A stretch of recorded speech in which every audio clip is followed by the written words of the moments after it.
Sa Filipino actor Beast here in Kingdom of Saudi Arabia, and welcome back to my channel. Mga ka-arf-arf, gawa natin ito ng reaction video. Actually, hindi na dapat ako gagawa ng kanilang yung mga ganito, yung mga performances nila. Kasi parang ang dami ko nang nagawa ng reaction video, and scene na scene, diba din naman, lalo na yung mga camera works.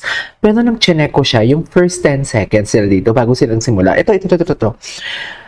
Napasabi talaga ako, ay, ang gwapo ni Shein dito. Sabi ko talaga, tapos kinat ko talaga kasi nasa office ako ngayon, dito ako nagpa-vlog, kinat ko talaga, sabi ko, ay hindi, kailangan ko talaga itong gawa ng reaction video. So I won't take any longer, agad-agad gawa natin ng reaction video. Without further ado, let's start this. Sige nga, diba? I know, if you know, you know, diba? Diba? Ibang-iba yung itsura niya dito. I don't know if it's a makeup lang or inaurahan niya kasi medyo nakabuka yung bibig niya. Pero iba siya dito. Ibang atake niya. Iba ang herbog ko ngayon kay Shein.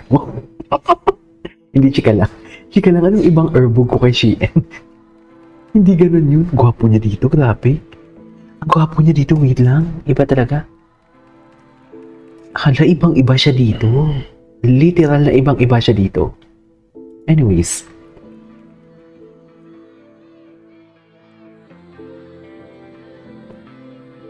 Gwapo niya dito, mami. Nagmukha siya. Ay, nag-smile siya. parang ang mahal kasi ng smile ni Shein, no? Kaya minsan kung makikita mo talaga, nakaka-amaze talaga pag makita mo siyang nakasmile. Na-amaze talaga ako sa kanya or ano ba. Basta kung may ginagawa siyang kakaiba sa mukha niya, na-amaze lang ako. Anyways.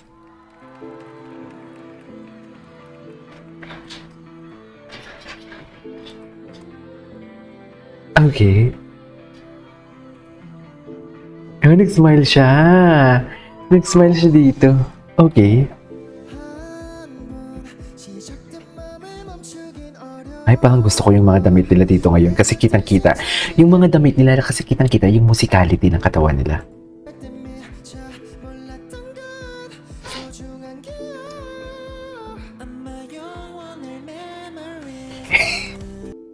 Parang boses baby dito si Shein.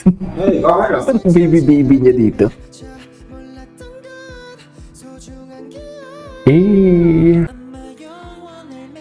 Diba?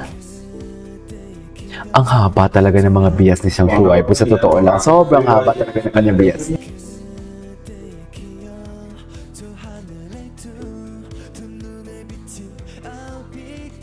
Oh, in fairness, the camera works is giving, ah. Ay, hello, kumindat. Tingin.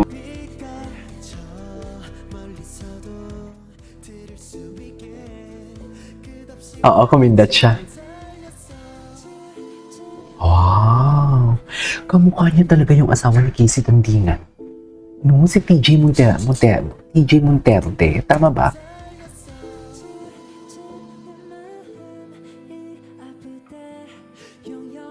Ang fresh nila dito.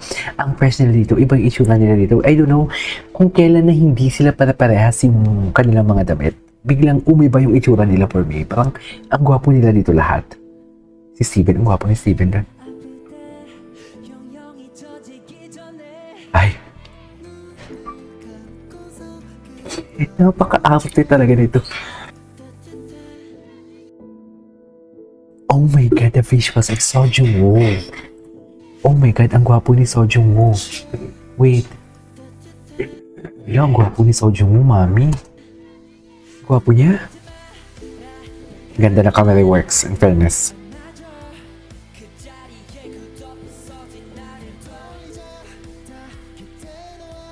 Alam mo, ang pinagkaiba ng camera works dito sa Chum Studio.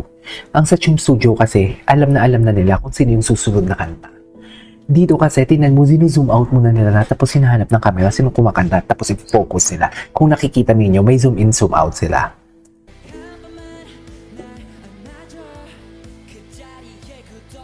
Zoom out. Hinanap nila. Zoom in kay Park Han. Yes. Ganon yun eh. Oh, zoom out na naman. Hinahanap nila kung sinong kakanta. Hindi nila memorize.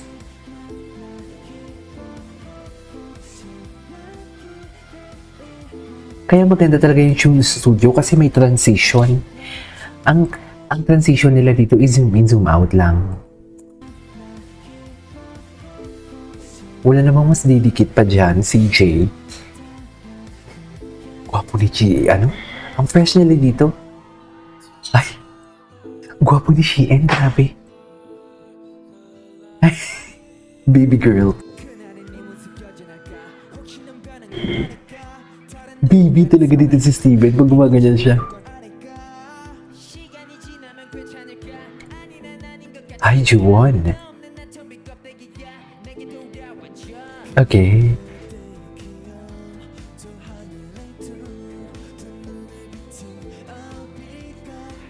Okay. Ang gwapo ni Shein dito, grabe.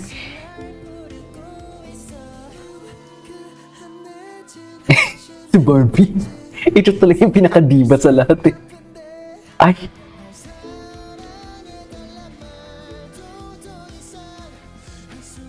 Okay.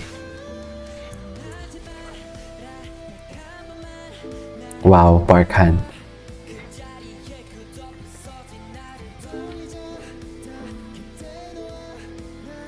Gwapo ni Park Han. Napakagwapo ni Park Han, nakakainis. Sarap. Ay. Uy. Tinatamad ako mag-edit, hindi natin ito edit out.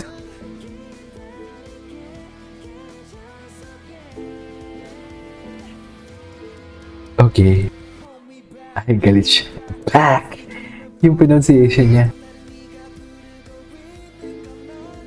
Yes. Grabe yung musicality ng katawan ni Park. Parang ballerino.